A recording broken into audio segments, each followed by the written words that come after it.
Good evening. हम लोग आज की क्लास स्टार्ट करते हैं। आपका क्लास में बहुत बहुत स्वागत है। हम लोग आज फंडामेंटल राइट पर बात करने की कोशिश कर रहे हैं कि फंडामेंटल राइट किस तरह से हमारे संविधान में, हमारे सिस्टम में इमिनेट किया और कहाँ से वह स्टार्ट हुआ।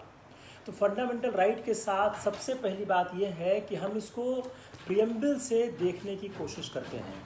जो हमारे संविधान का प्रियम्बल है वहाँ से फंडामेंटल राइट का आरंभ होता है, वहाँ से फंडामेंटल राइट के बारे में हमको सूचना मिलनी शुरू होती है।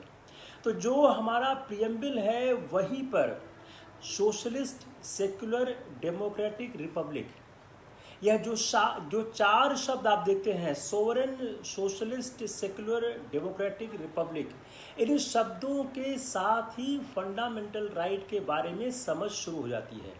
उसके बाद जो तीन शब्द आते हैं, जस्टिस, लिबर्टी, इक्वलिटी, फ्रेटर्निटी, यह चारों शब्द फिर फंडामेंटल राइट के बारे में अपनी बात कहना स्टार्ट कर देते हैं। जो शब्द फ्रेटर्निटी है वह डिक्लेरेशन ऑफ ह्यूमन राइट 1948 से लिया गया है। तो फंडामेंटल राइट का जो बेसिक कॉन्सेप्ट है वह हमारे संविधान की उद्देशिका में, वह हमारे संविधान के प्रेमबिल में उसका जिक्र किया गया है। तो संविधान की उद्देशिका से ही फंडामेंटल राइट के बारे में हमारी समझ आरंभ हो जाती है। जो उसके बाद जो नकली बात, जो नेक्स्ट बात आती है फंडामेंटल में, वह है कि संसार के जितने जनतांत्रिक देश हैं, कमोबेश सब देशों ने नागरिकों के मूल अधिकारों के बारे में बात की है। तो संसार में लगभग सभी जनतांत्रिक देशों के संविधान में मूल अधिकारों का कमोबेश जिक्र पाया जाता है। जो हमारे परंपरागत नेचुरल अधिकार हैं, उसी को हम फंडामेंटल राइट के रूप में भी देखते हैं। तो जो हमारा परंपरागत नेचुरल अधिकार है वही फंडामेंटल राइट है। अगर दोनों के बीच एक साम्यता स्थापित करने की बात कही जाए तो जो परंपरागत अधिकार है, उस परंपरागत अधिकार से जो नैसर्गिक अधिकार है, उससे ही हमारे फंडामेंटल राइट का जन्म होता है। सबसे पहले इसके बारे में बात लॉके ने की।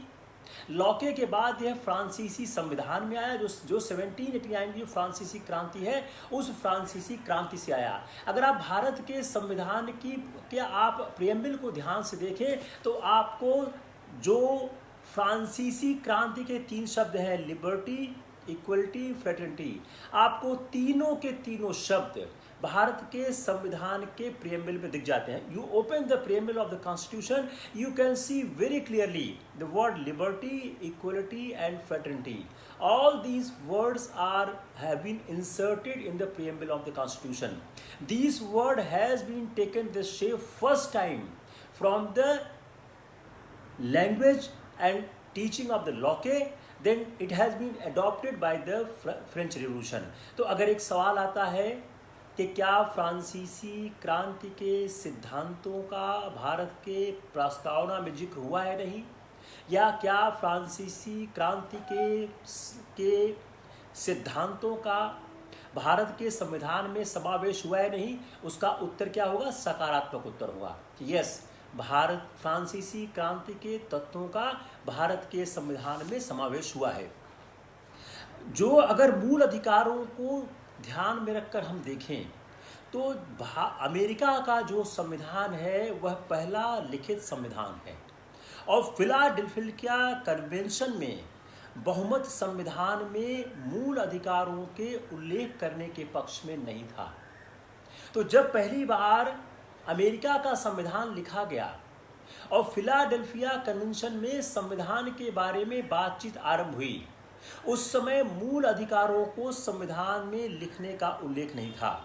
उस समय की जो सरकार थी वह जनता के अधिकारों या हितों की बात को इस तरह से प्रस्तुत कर रही थी कि वह कह रही थी कि इसका संविधान में समावेश करना खतरनाक हो सकता है।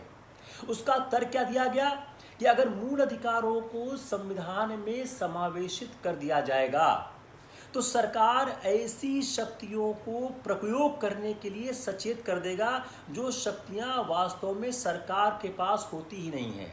तो अगर आप कहें तो मूल अधिकारों का वह समावेश इसलिए विरोध कर रहे थे कि अगर मूल अधिकारों का अमेरिका के संविधान में समावेश कर दिया जाएगा तो सरकार सचेत हो जाएगी और मूल अधिकारों का हनन करेगी।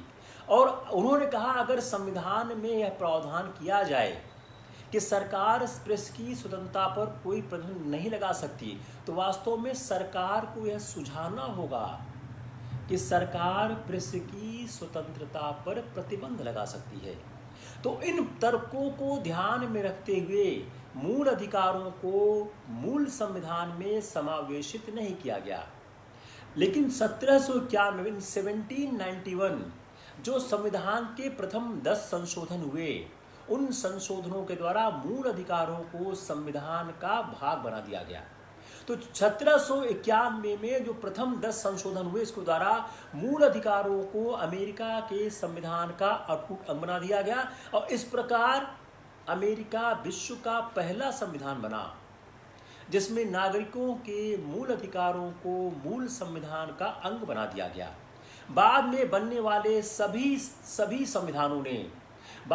वाले सभी देशों के संविधानों ने अमेरिका के संविधान को फॉलो किया। देखिए, हम आपको आपके सिलेबस में एक है इंडियन कॉन्स्टिट्यूशन, दूसरा अगर आप ध्यान से पढ़ें तो उसमें एक पार्ट है comparison with other constitution. The same time when I am teaching to the Indian Constitution, I am trying to teach you the comparison with the other constitution also.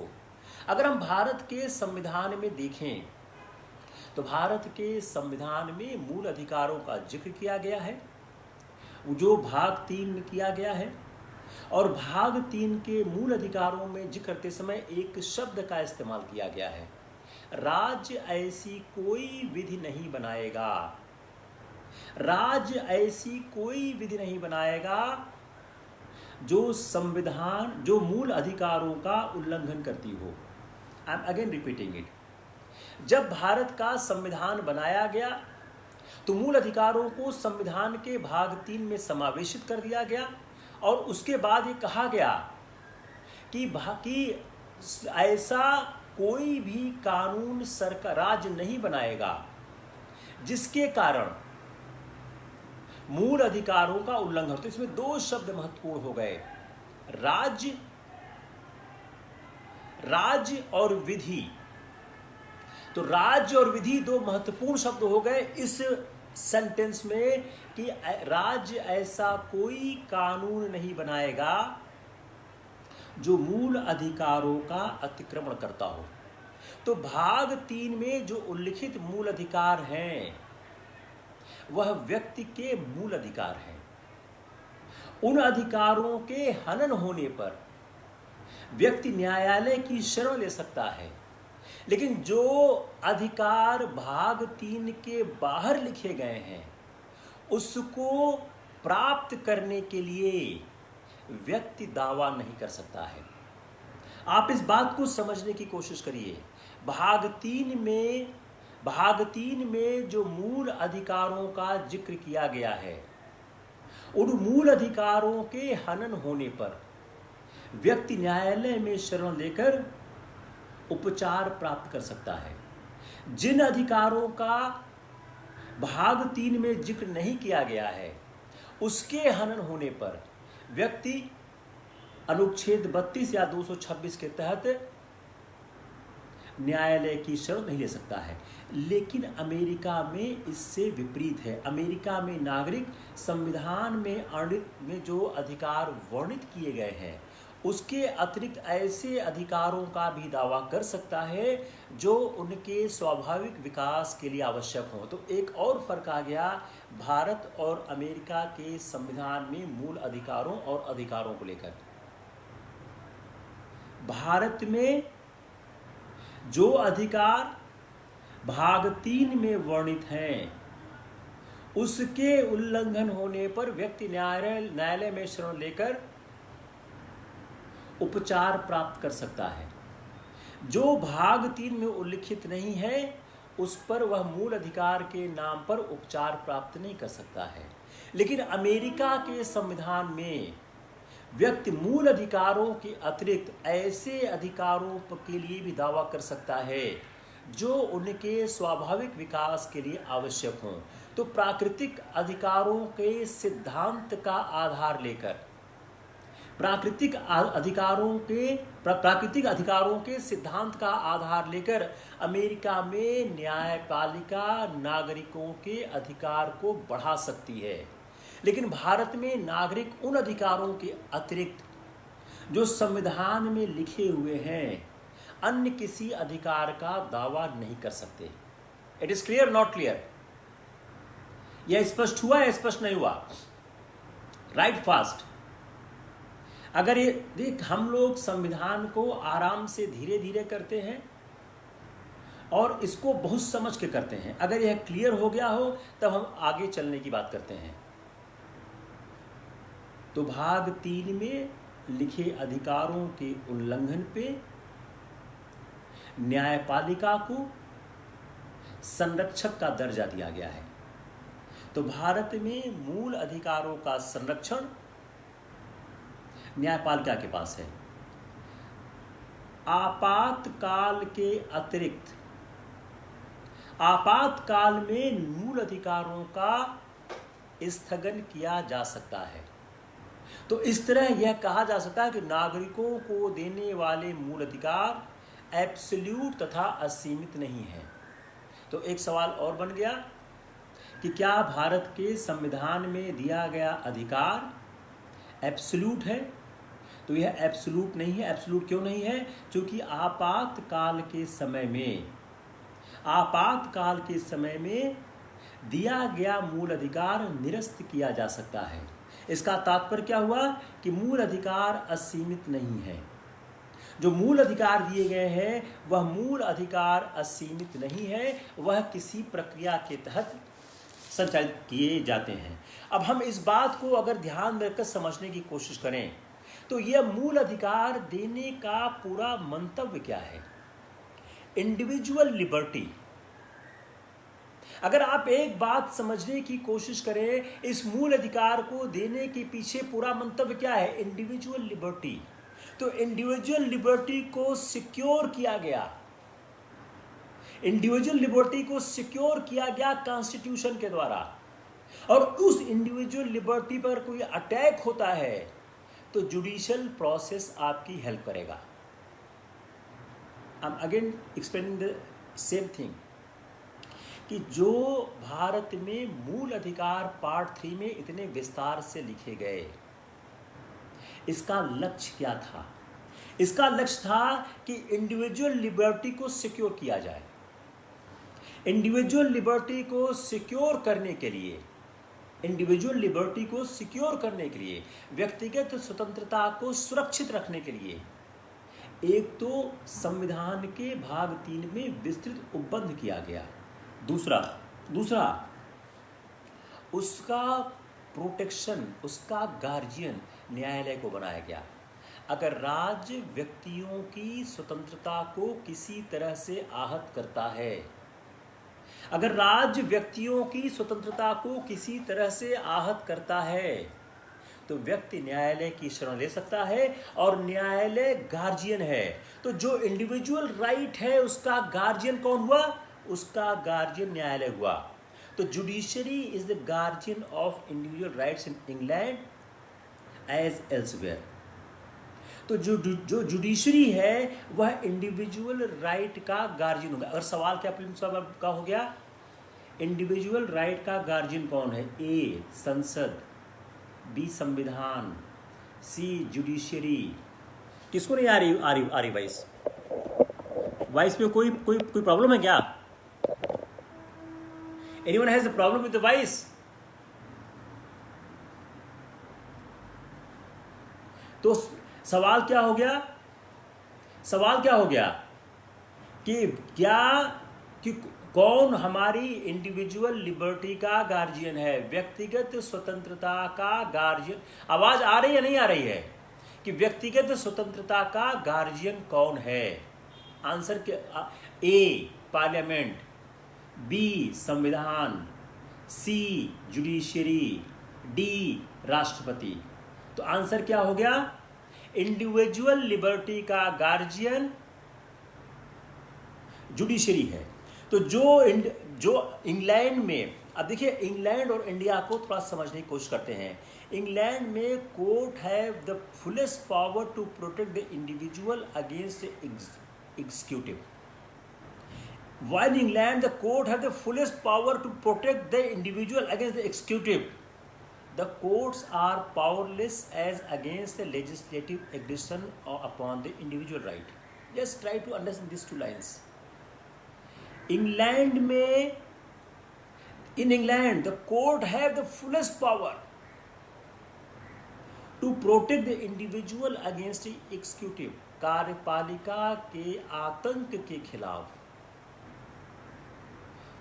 कार्यपालिका के आतंक के खिलाफ, एग्जीक्यूटिव के कार्यपालिका के आतंक के खिलाफ संरक्षण प्रदान करने की पूरी ताकत न्यायालय के पास है। लेकिन अगर विधायिका कोई आक्रमण करती है तब न्यायपालिका के पास कोई अधिकार नहीं है। तो अगर हम इसको छोटे में कहना चाहें, no fundamental rights binding upon the legislature in England. Again, try to understand this phrase, because this phrase has the two concepts: the protection against executive and the protection against the legislature. मैं बार बार repeat कर रहा हूँ, we need to understand the comparative constitution also, because if you see your syllabus has the comparative constitution also. इसीलिए मैं साथ साथ आपको और देशों के संविधान के बारे में बताने की कोशिश कर रहा हूँ।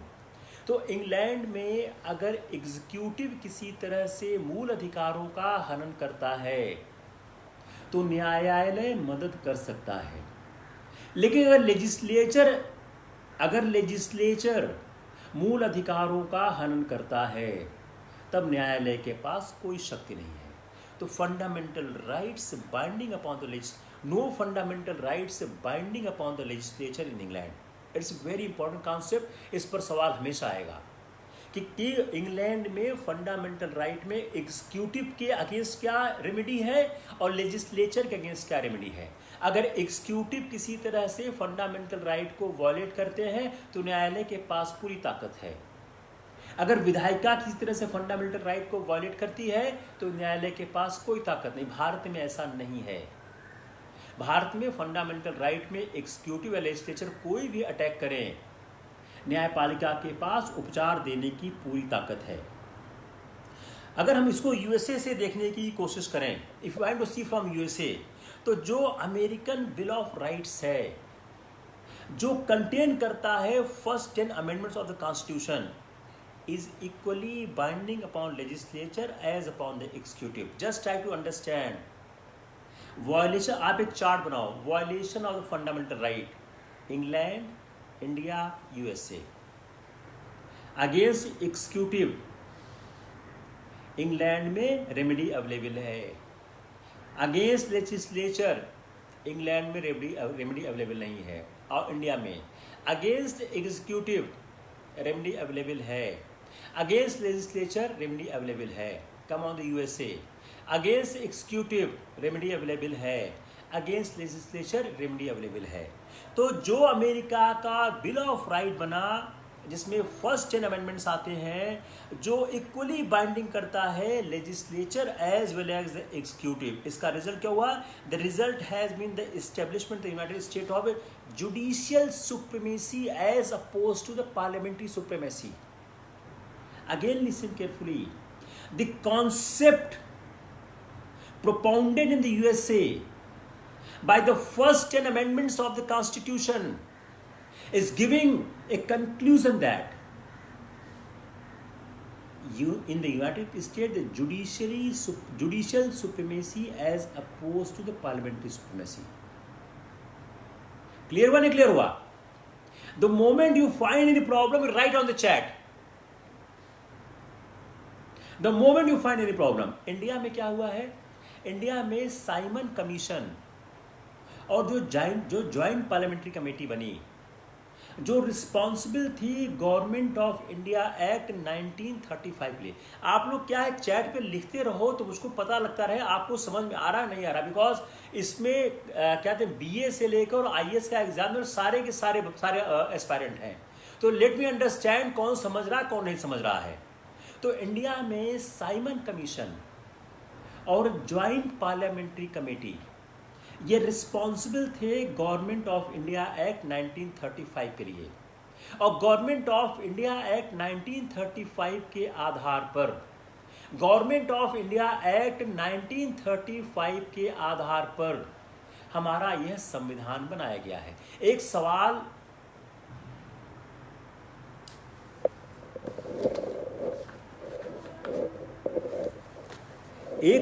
आ चुका है एक साल, जस्ट वेट मिनट।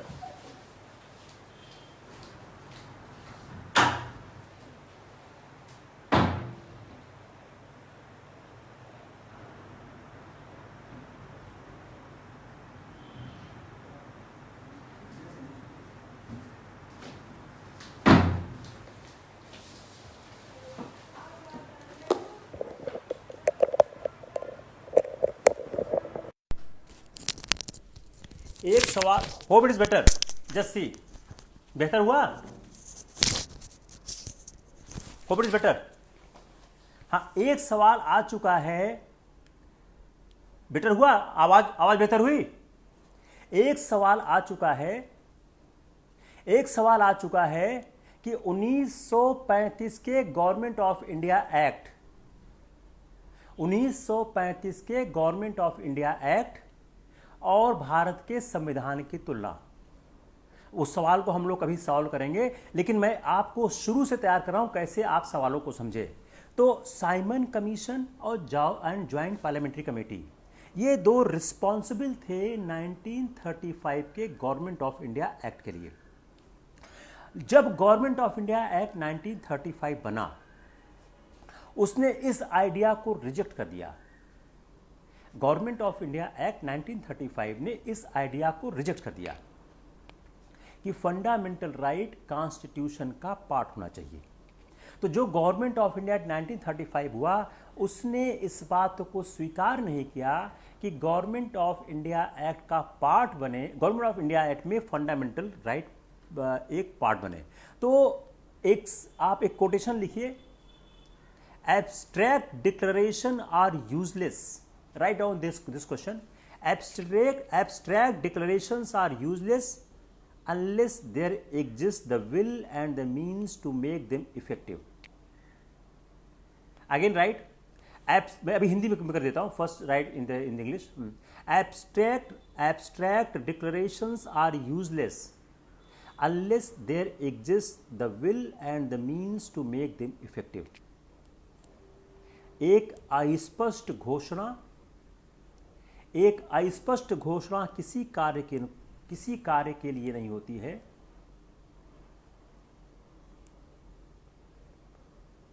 एक अस्पष्ट घोषणा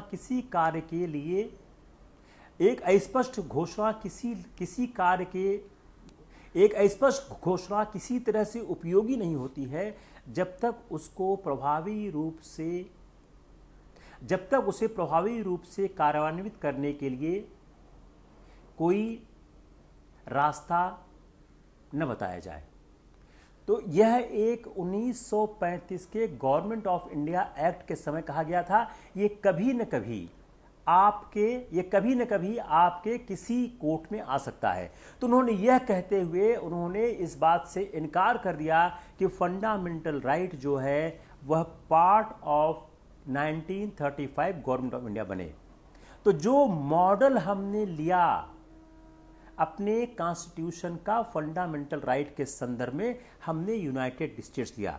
तो इंडियन कॉन्स्टिट्यूशन है वह एक कंप्रोमाइज है between the doctrine of parliamentary sovereignty and judicial supremacy. Write down the next question. Parliament जो इंडियन मॉडल है वह क्या है? वह है एक compromise between the doctrine of parliamentary sovereignty and judicial supremacy.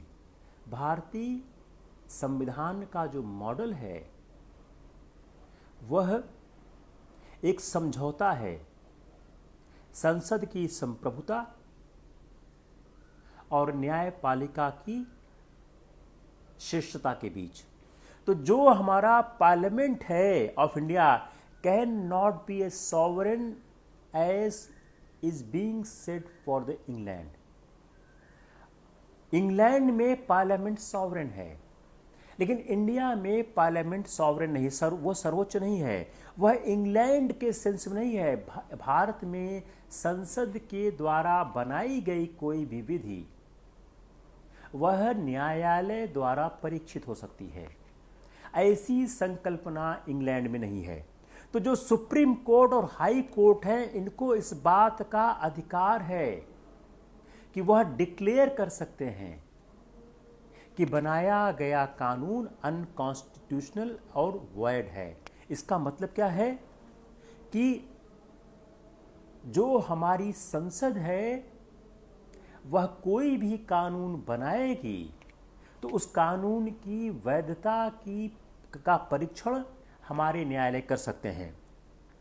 लेकिन एक 9th शेड्यूल हमारे में डाल दिया गया है, तो no blanket protection available to the law insert 9th schedule by the constitutional amendment on और after 24 April 1973।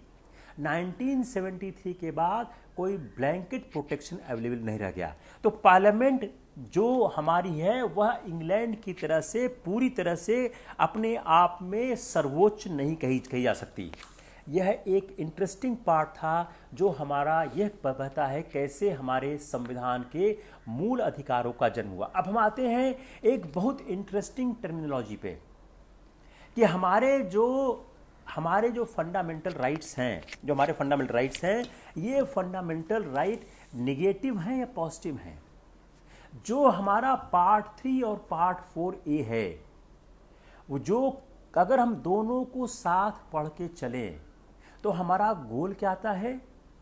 Justice, liberty, equality, fraternity and dignity of the individual. Read out, note down these words कि अगर हम part 3, part 4, part 4A, part 3 में क्या है? Fundamental right. Part 4 में क्या है? राज्य के नीति निदेशक तत्व। पार्ट 4A में क्या है? मूल कर्तव्य। अगर हम तीनों को साथ लेकर पढ़ें तो एक कंक्लूजन क्या आता है कि हमारा कॉन्स्टिट्यूशन है उसको किस गोल की बात करता है? Justice, liberty, equality, fraternity and dignity of the individual, जो सेट आउट किया गया है प्रीएम्बल में। जो सेट आउट किया गया है प्रीएम्बल में। जब भी आप कोई आंसर करेंगे फंडामेंटल राइट, फंडामेंटल ड्यूटी और डायरेक्टिव प्रिंसिपल में, उसको आंसर करते समय आप निश्चित रूप से जिक्र करेंगे। किसका करेंगे?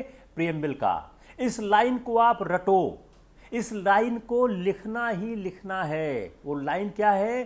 Part 3, part 4 and part 4 of the constitution together constitute and explain the lofty goals of the justice, liberty, equality, fraternity and dignity of the individuals set out in the preamble।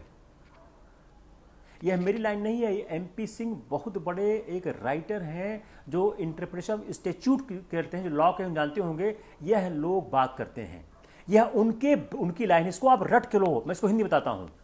भाग 3, भाग 4 और भाग 4A आपका जो संविधान है, इसको अगर हम सम्मिलित रूप से देखें तो यह एक बहुत उच्चस्थ सिद्धांतों की बात करता है, जिसमें न्याय, स्वतंत्रता, समानता, बंधुत्व और गरिमा जो प्रीएम्बल में, जो प्रस्तावना में लिखे गए हैं, उनको बहुत विस्तार से बताने का प्रयास करता है। तो आप जब भी देखें तो प्रीएम्बल को और पार्ट 3, पार्ट 4, पार्ट 4A तीनों को अगर आप चारों को मिक्स करेंगे तो 4 कॉन्सेप्ट आते हैं: justice, liberty, equality, fraternity and dignity of the individuals. ये क्लियर हुआ नहीं क्लियर हुआ? ये जो ह्यूमन राइट की डोमिनेंट थ्योरी है, देखिए I am trying to prepare you for essay also, for prelims also, for mains also, for interview also. You rest assure, मेरे लेक्चर से बाहर सवाल बनना आसान नहीं होगा। इतना ज़्यादा मैं रिसर्च करके पढ़ाता हूं कि आपको मेरे लेक्चर से बाहर सवाल बनना आसान नहीं होगा। Just try to concentrate on the lecture, इसको याद करने की कोशिश करो। तो जो हमारा ह्यूमन राइट है, उस ह्यूमन राइट के बारे में बात करता है। स्टेट के पास निगेटिव ऑब्लिगेशन भी है, पॉजिटिव ऑब्लिगेशन भी है। अगर हम इसको ध्यान में देखें तो जो हमारा dominant theory of human right है, we may classify these three parts respectively: negative obligation of the state not to interfere with the liberty of the individual, and positive obligation of the state for the welfare of the individual. So three concept I am giving you: one negative, second not to interfere, third the positive obligation. Again listen carefully, I am giving you three concept: negative, not to interfere and the positive obligation. तो हमारे संविधान के पूरे सिद्धांत में जो तीन तरह की बातें कही गई हैं, negative obligation, not to interfere and the positive obligation for the welfare of the society. तो जो part 3, part 4 and part 4A है, अगर तीनों को हम जोड़कर देखें तो यह एक अरेंजमेंट हमारे सामने प्रस्तुत करते हैं। Negative, not to interfere and positive obligation, तीनों का एक कंबाइंड अरेंजमेंट हमारे सामने प्रस्तुत करते हैं। और इन सारे अरेंजमेंट को देखते हुए न्यायालय के पास यह एक उत्तरदायित्व है कि वह पार्ट 3 और पार्ट 4 के बीच एक सामंजस्य की स्थापना करे। और जो हमारे दो पार्ट है, पार्ट 3 और पार्ट 4, मूल अधिकार और राज्य के नीति निर्देशक तत्व, यह दोनों समान है, न तो कोई इंफीरियर है और न ही कोई सुपीरियर है। Now come on the very interesting aspect कि जो हमने पहली बात शुरू की थी कि स्टेट की संकल्पना की बात शुरू की थी। हमने क्या बोला था? राज्य कोई ऐसी विधि नहीं बनाएगा जो मूल अधिकारों का अतिक्रमण करे। तो उसमें पहला शब्द है राज्य। Let us start the analysing the word state, कि वर्ड स्टेट से हमारा क्या ताल्लुकात है, वर्ड स्टेट से हम क्या समझते हैं। तो हम सबसे पहला शब्द समझने की कोशिश करते हैं कि राज्य क्या है, राज्य किस तरह से आगे आता है। तो जो हमारा कॉन्सेप्ट ऑफ फंडामेंटल राइट है, जो एसेंशियल, बेसिक, नेचुरल और इनएलिएनेबल राइट है, यह राइट हमारे राज्य के संदर्भ में है। तो जो राज्य का संदर्भ है, जो राज्य कहता है, वह राज्य है क्या? अगर हम राज्य को समझने की कोशिश करें तो संविधान का अनुच्छेद 12, If you see Article 12 of the Constitution where the state has been defined, अगर आप देखें उसमें 4 है, A, B, C, D. Just open the Constitution and see Article 12. State includes number 1, government and the parliament. Number 1, government and the parliament. Number 2, government and the legislature. Number 3, local or other authorities. Number 4, others. अगर आप article 12 देखें और आप ये समझने की कोशिश करें कि स्टेट का मतलब क्या होता है, तो आर्टिकल 4 स्टेट में 4 चीज बोल रहा है। Government and parliament of India, आप इसको लिखें तो note down this, government and parliament of India. दूसरा, गवर्नमेंट एंड द लेजिस्लेचर। तीसरा, ऑल लोकल अथॉरिटीज। चौथा, other authorities with in territory of India under the control of the central government. अब यहां पर जो चौथा पार्ट, डी पार्ट है, वहां से टफ सवाल शुरू होगा। अगर हम इसको चारों को डिफाइन करें, अगर आप आर्टिकल 12 पढ़ेंगे तो इतना साफ नहीं दिखता जितना मैं साफ बताने की कोशिश कर रहा हूं। Now you open the Article 12 in the Constitution and then you listen me. Then you find a vast difference between these two concepts. Article 12 में जो लिखा है उसको मैं तोड़ रहा हूं 4 चीज है। आप लिखो A, government and parliament of India, B, the government and legislature of the state, C, all local authorities, D, other authorities within territory of India or under the control of central government। तो जब state की परिभाषा की जाएगी, सवाल क्या है? सवाल क्या है? राज्य कोई ऐसी विधि नहीं बनाएगा जो मूल अधिकारों का उल्लंघन करे। इसमें पहला शब्द जो राज्य है उसको हम समझने की कोशिश कर रहे हैं कि राज्य शब्द पर सवाल कैसे बन सकते हैं। उस सवाल को समझने के लिए हमको पहले राज्य की परिभाषा को समझना होगा। राज्य की परिभाषा कहां है? आर्टिकल 12 में है। उस राज्य की परिभाषा जो आर्टिकल, उसको हम तोड़ते हैं तो उसको तोड़ने से हमको 4 चीज दिखती है। आर्टिकल 12 में स्टेट का मतलब क्या है? A, the government and parliament of the India, B, the government and legislature of a state, C, all local authorities, D, other authorities within territory of India or under the control of central government। लिख लिया?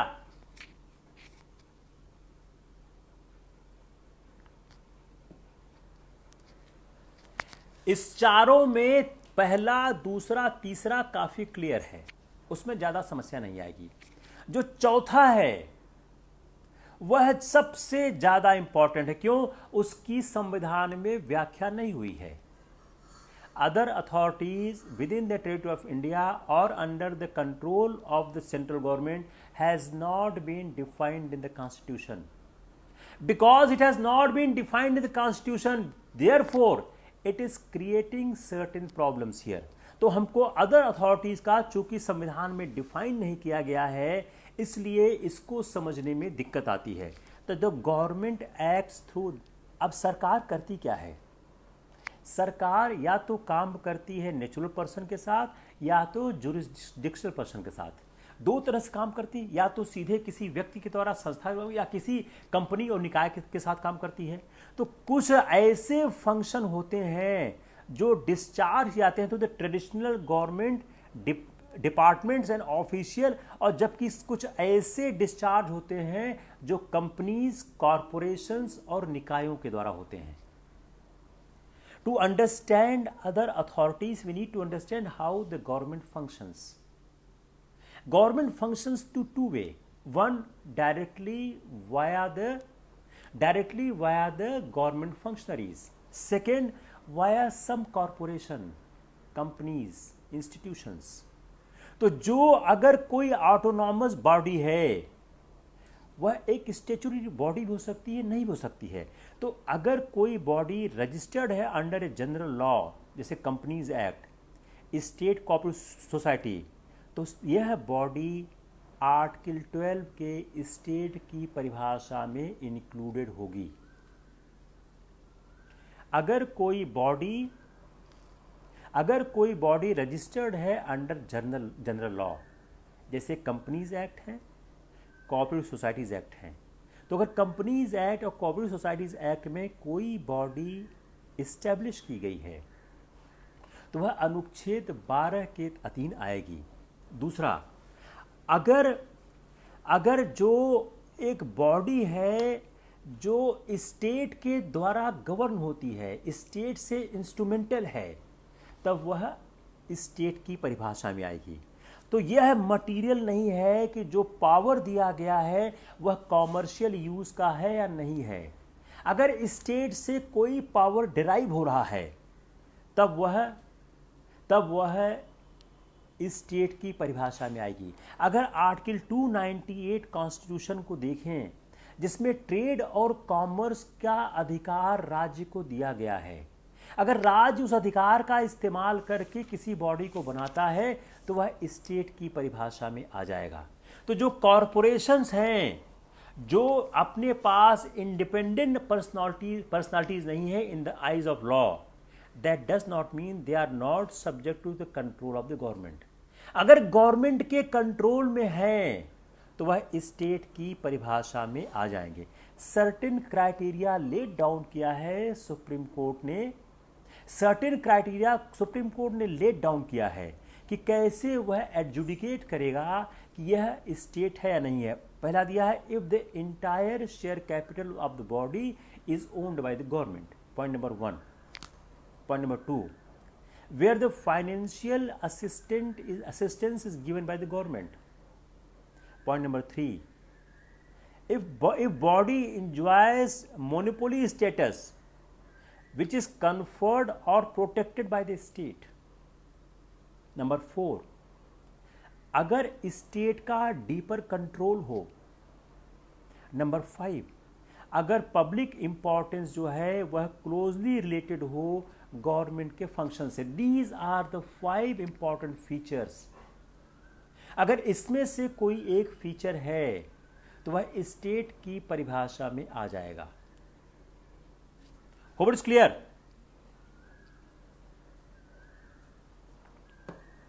तो वह state की परिभाषा में सीधा सीधा आ जाएगा। तो हमने एक चीज समझ ली है कि स्टेट क्या होता है। We have close down one aspect, what is the state. किसी को कंफ्यूजन है? हमने एक शब्द से शुरुआत की, राज्य ऐसी कोई विधि नहीं बनाएगा, राज्य ऐसी कोई विधि नहीं बनाएगा जो मूल अधिकारों का उल्लंघन करे। अगर राज्य कोई ऐसी विधि बनाता है जो मूल अधिकारों का उल्लंघन करती है तो वह विधि मूल अधिकारों के उल्लंघन के सीमा तक अमान्य होगी। आई एम अगेन रिपीटिंग, राज्य ऐसी कोई विधि नहीं बनाएगा जो मूल अधिकारों का उल्लंघन करती है। अगर राज्य को ऐसी विधि बनाता है जो मूल अधिकारों का उल्लंघन करती है तो वह विधि उस सीमा तक अमान्य होगी जिस सीमा तक वह मूल अधिकारों का उल्लंघन करती है। इसमें पहला शब्द था राज्य, उसको हम समझा। Now come on the second word, Vidhi, law. Law के बारे में जो बात कही गई है वो आर्टिकल 13 में बात कही गई है। अगर आप संविधान को आर्टिकल देखें, आर्टिकल 13 देखें, you see the article 13 of the constitution. जो मैं बोल रहा हूं वो आर्टिकल 13 से हमने लिया हुआ है। आर्टिकल 13 के 13(3) में लॉ के बारे में बात कही गई है। जो लॉ आर्टिकल 13 सबसेक्शन 3 है वह इसने एक वाइडर कनोटेशन दिया है लॉ का। तो if you see article 33 subsection A, law includes, मिला आपको बेरक में, open article 33 subsection 3 and subsection A, law includes any ordinance, order, bylaw, rules, regulations, notifications, custom और यूसेज। आप अंडरलाइन को कस्टम और यूसेज, इस पे हम बहुत लंबी डिस्कशन करेंगे क्योंकि बाकी और सब सामान्य आप समझ गए हैं। तो जो आर्टिकल सब 3 है वह एक वाइडर कॉन्नोटेशन करता है कि लॉ के बारे में। अब हम आते हैं पर्सनल लॉ। हमारे जो संवैधानिक यात्रा है उसमें time to time several features of these laws has been challenged. इस बात पर चैलेंज किया गया यह इनकम्पैटिबल है with fundamental rights. I am trying to understand whether personal law is in the law और नॉट। जो हमारा संविधान की एक यात्रा चली है कि संविधान बनने के बाद जो कोर्ट में बहुत से वाद आए हैं, जो बहुत से इश्यूज आए हैं, उसमें यह बात हमेशा चली है कि फंडामेंटल राइट और पर्सनल लॉ का आपस में क्या रिलेशन है। और कोर्ट ने एक पॉलिसी अडॉप्ट की है, the policy of non interference, keeping in view the susceptibilities of the groups to which these laws apply. तो एक कोर्ट का एक व्यू पॉइंट है कि पर्सनल लॉ के बारे में ज़्यादा इंटरफियर न किया जाए। इसके लिए कोर्ट ने दो स्ट्रेटजीज को अडॉप्ट किया हुआ है। उन्होंने यह किया हुआ है कि चैलेंज जो पर्सनल लॉज हैं अगर are not compatible to fundamental right तो क्या किया जाए, तो फॉर द पर्पस पर the court has to one in some cases the court has ruled that the challenge features of the personal laws are not incompatible the fundamental rights. उन्होंने कहा जो आपने चैलेंज किया है वह फंडामेंटल राइट से incompatible हैं। इसके लिए उन्होंने आर्टिकल 14, 15, 25, 26 का सहारा लिया है। दूसरा, कोर्ट ने पर्सनल लॉ में इंटरफियर करने से इनकार कर दिया है और आर्टिकल 13 के कवरेज में मानने से भी इनकार कर दिया है। तो the courts have denied that the personal law falls with the coverage of article 13। Try to understand this basic con. इस पर सवाल इसलिए बनेगा कि अगर आप याद करिए, इस बार सुप्रीम कोर्ट में एक रिट फाइल हुई है, उसमें कहा गया था कि कुरान की कई आयतें संविधान के खिलाफ हैं। मैं उसी को ध्यान में रखकर यह सवाल बनाने की कोशिश कर रहा हूं कि पर्सनल लॉ आर्टिकल 13 सबसेक्शन 3 में आता है या नहीं आता है। जब मैं इसको समझने की कोशिश करता हूं तो मुझे क्या मिलता है, कोर्ट इसके बारे में दो दृष्टिकोण रखती है। एक दृष्टिकोण क्या रखती है कि आर्टिकल 14, 15, 25, 26 इनका सहारा लेकर कोर्ट कहती है कि पर्सनल लॉ इनकम्पेटेबल है फंडामेंटल राइट से। दूसरा क्या लेती है, कोर्ट यह कहती है कि आर्टिकल 13 में पर्सनल लॉ नहीं आता है। ये क्लियर हुआ नहीं क्लियर हुआ? कौस्तुभ, आप क्लियर नहीं हुआ? आप तो वकील हो। अब इसके लिए क्या किया गया, अगर हम इसको फ्रेमर्स ऑफ द कॉन्स्टिट्यूशन के मोटिव को समझें तो फ्रेमर्स ऑफ कॉन्स्टिट्यूशन चाहते थे कि पर्सनल लॉ पार्ट 3 के एम्बिट के बाहर रहे। देखिए, जब आप कभी सवाल लिखेंगे आपको बहुत बेहतर आंसर मिल रहा कैसे इसको एड्रेस करेंगे। तो जो कॉन्स्टिट्यूशन के मेकर्स थे वो चाहते थे कि पर्सनल लॉ जो है वह पार्ट 3 के कॉन्स्टिट्यूशन के एम्बिट से बाहर रहे। पॉलीगैमी को चैलेंज किया गया आर्टिकल 14, 15 के तहत। इशू रेज किया गया कि पॉलीगैमी जो आर्टिकल 14, 15 के तहत है वह वॉइड है, जो पॉलीगैमी है वह वॉइड है और आर्टिकल 14 और 15 को यह अटैक करती है। सुप्रीम कोर्ट ने इस मैटर पे बहस करने से इनकार कर दिया। कोर्ट ने ऑब्जर्व किया the issues raised involve the question of state policy with which court does not orderly have any concern. अब यह सवाल आपके एग्जाम में आने की बहुत संभावना है क्योंकि सुप्रीम कोर्ट ने इसके बारे में जजमेंट दे दिया है कि जो एक चैलेंज हुआ, जो पॉलीगामी पे चैलेंज हुआ कि यह अनुच्छेद 14 और 15 को वायलेट करता है, उस पर न्यायालय ने अपना दृष्टिकोण प्रस्तुत किया कि यह जो मामला है यह स्टेट पॉलिसी का है, स्टेट इस पर पॉलिसी बनाए। स्टेट की पॉलिसी बनने के बाद हम इसको सुनेंगे, हमारा इसमें कोई कंसर्न नहीं है। और इस बात को कहते समय कोर्ट ने कहा कि इसकी रेमेडी लाइज करती है लेजिस्लेचर के पास, न कि कोर्ट के पास। देखिए, यह गलत है या सही है अब आपके लिए मतलब नहीं रह गया है। यह सुप्रीम कोर्ट का फैसला है, यह लैंड ऑफ लॉ हो गया है।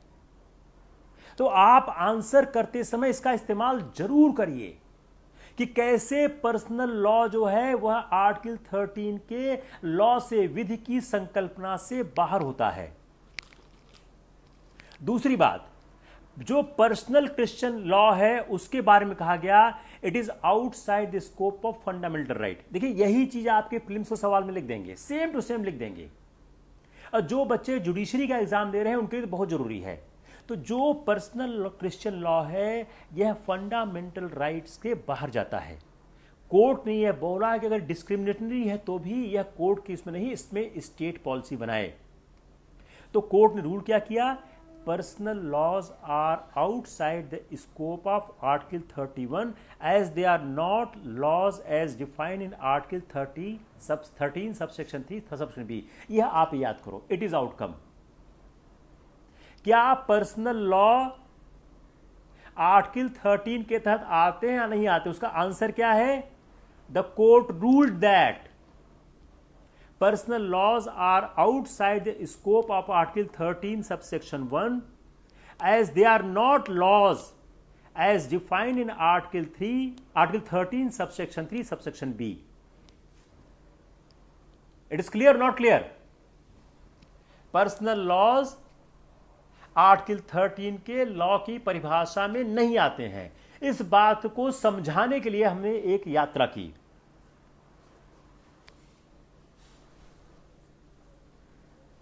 अब यह कहना आसान नहीं है कि यह पर्सनल लॉज आर्टिकल 13 में नहीं आते हैं, लेकिन चूंकि यह सेंसिटिव इशू है इसलिए कोर्ट ने इस बात पर ध्यान दिया कि इस पर हम इंटरफियर न करें। इसको भी आप याद करिए।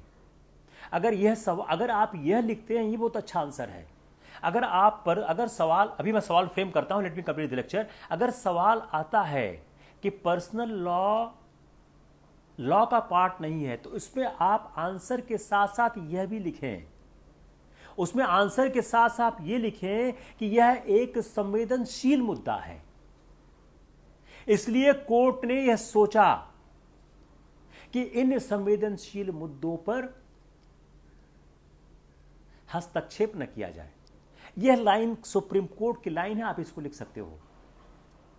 तो जो फतवा इशू होता है, कम ऑन द फतवा, देखिए मैं सारे उन टॉपिक को टच कर रहा हूं जो आपको एसे में काम आ सकते हैं, इंटरव्यू में काम आ सकते हैं, प्रीलिम्स में आ सकते हैं। अब आते हैं फतवा पे। जो फतवा इशू किया जाता है, क्या वह लॉ की परिभाषा में आता है? पहली बात, जो फतवा इशू किया जाता है उसके पीछे कोई भी कानून की शक्ति नहीं होती है। फतवा does not emancipate from any enforceable law.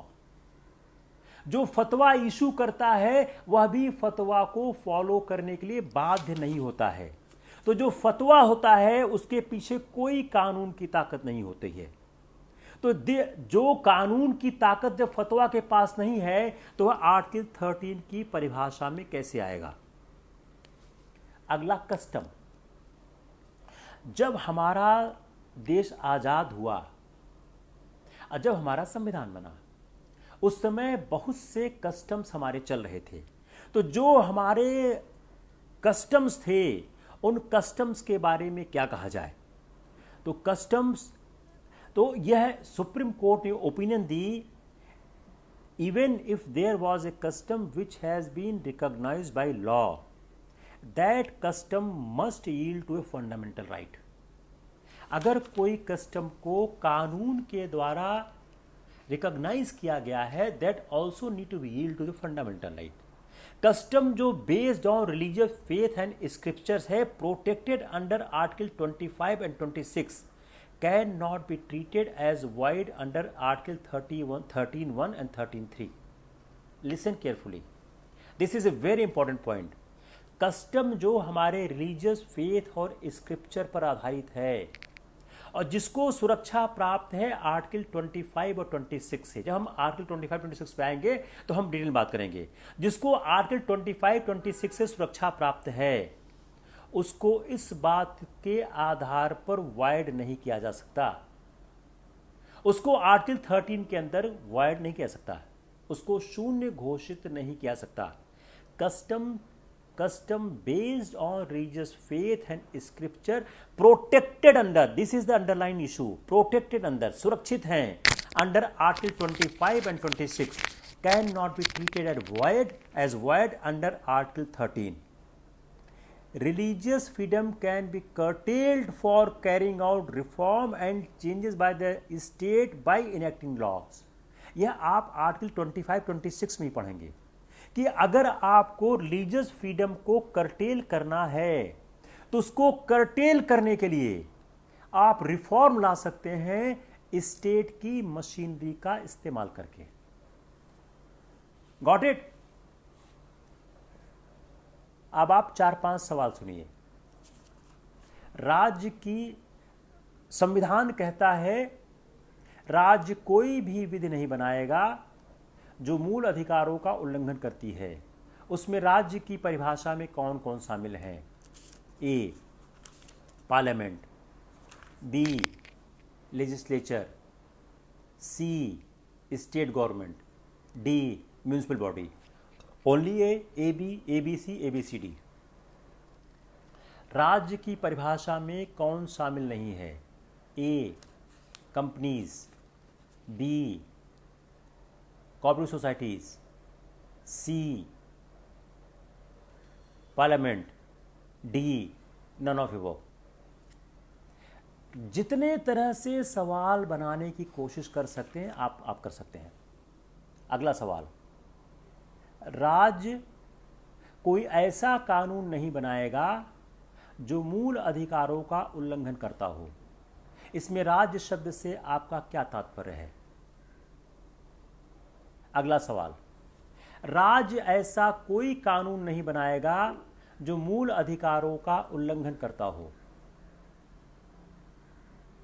क्या यह वाक्य पार्लियामेंट की स्वतंत्रता पर किसी तरह से आघात करता है? देखिए सवाल, मैं आपसे गुजारिश करूंगा आप लोग क्वेश्चन पेपर देखिए, सवाल इसी तरह से आते हैं और किसी तरह के सवाल नहीं आते हैं। अगला सवाल, राज्य ऐसी कोई विधि नहीं बनाएगा जो मूल अधिकारों का अतिक्रमण करती हो। राज्य ऐसी कोई विधि नहीं बनाएगा जो मूल अधिकारों का अतिक्रमण करती हो। इसमें विधि शब्द की व्याख्या करिए।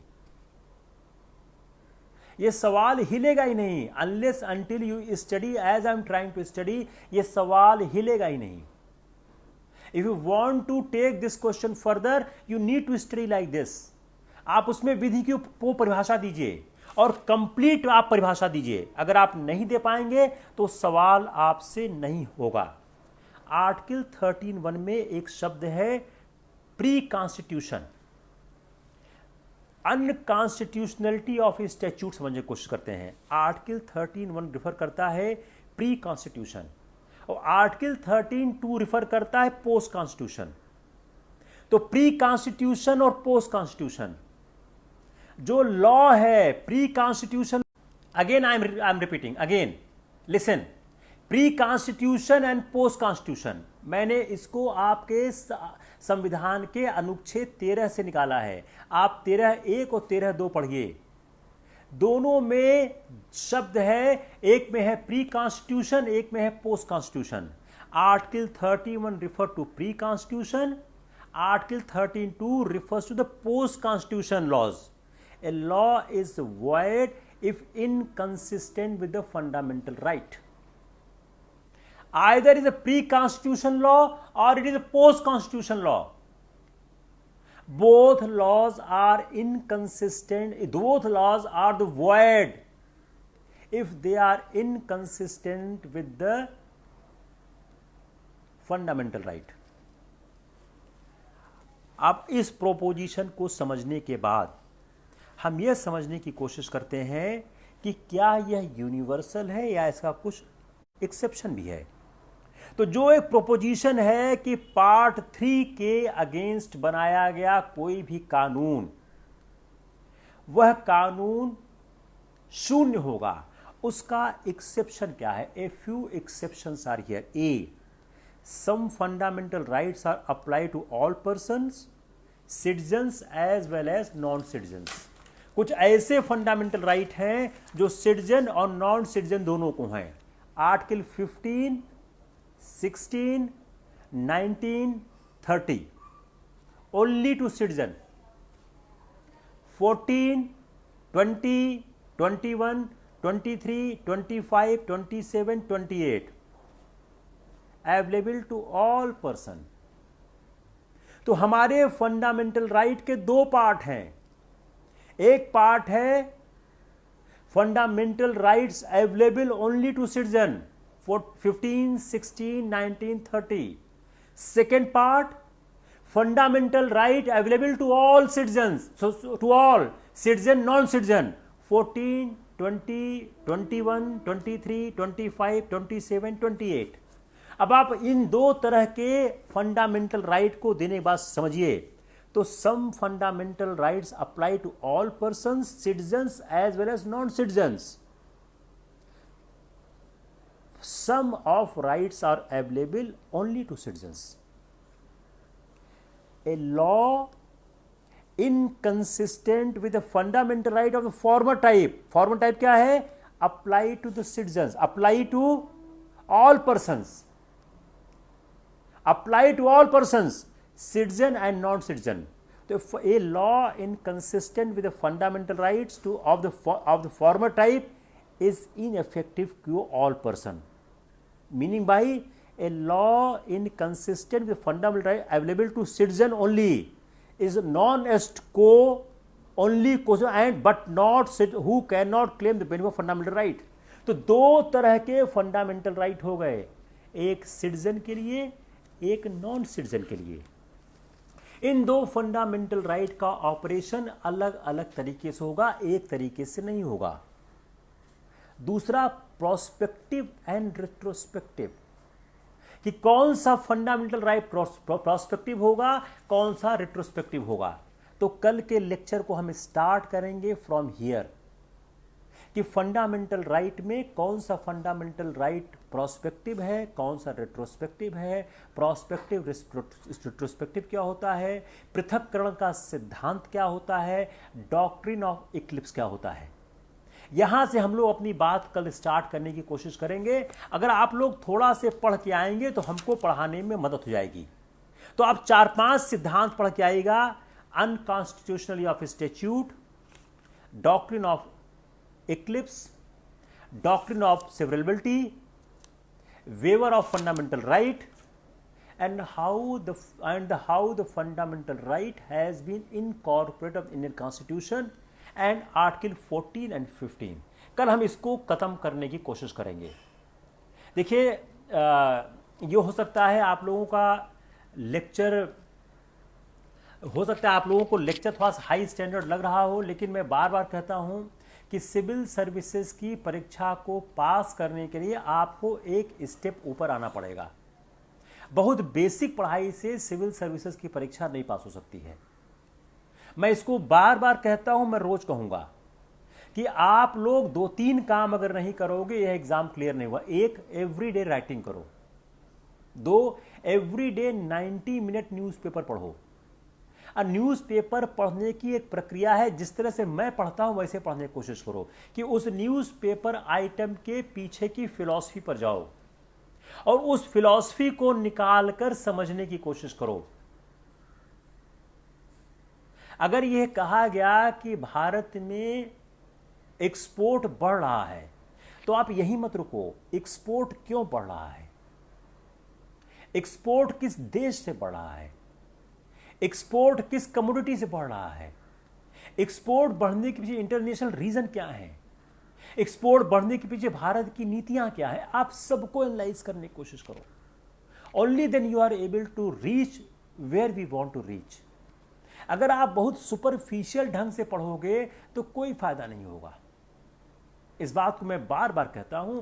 और जो इलाहाबाद विश्वविद्यालय का प्रयास शुरू हुआ है, यह प्रयास, यह कोशिश करता है, यह प्रयास, यह कोशिश कर रहा है कैसे आप लोगों को हम उस लेवल पर ले आएं जहां पे सिलेक्शन की संभावना बन सके। देखिए, सिलेक्शन होना न होना भगवान के हाथ में है, ईश्वर के हाथ में है, आपके माता पिता के कर्मों के हाथ में है, लेकिन हम आपको सिलेक्शन होने लायक बना सकते हैं, आप एग्जाम देने लायक बना सकते हैं। ये कोशिश कर रहे हैं।